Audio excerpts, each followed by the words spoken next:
Minnesotans of the late 1800s faced a wide variety of social problems that often seemed beyond their control. Progressive reformers attacked these problems by demanding government action. To increase their social and political power, the reformers banded together. An example of one of these forms was the warning about health dangers. Minnesota was a national leader when it created the Minnesota State Board of Health in 1872. It was the third U.S. state to create a board to oversee public health services statewide.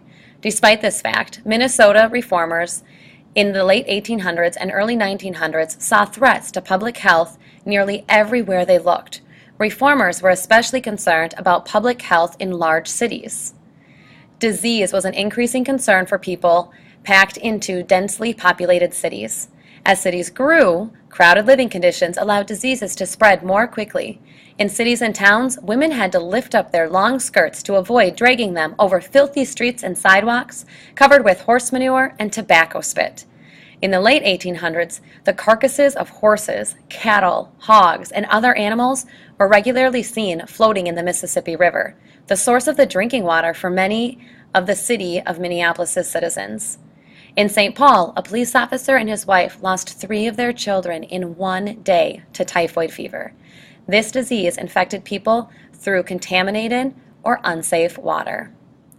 By the turn of the 20th century, reformers were beginning to make progress. The State Board of Health promoted good sanitation, clean water, and safe disposal of sewage.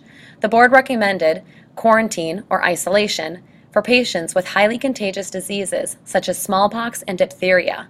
The board also set up vaccination programs in the 1890s to help prevent smallpox. The spread of disease remained a problem well into the 1900s, however. This was evident in the flu epidemic of 1918 and 1919, which killed as many as 10,000 Minnesotans. Reformers and health officials at the state and local level would have to continue working hard to improve sanitation and limit the spread of disease for many years.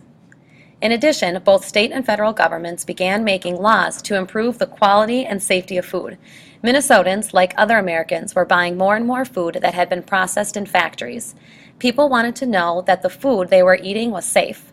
The State Board of Health supported government regulations for food safety. In 1906, the federal government enacted the Pure Food and Drug Act, along with new meat inspection law to help make sure that Americans' food would be safe.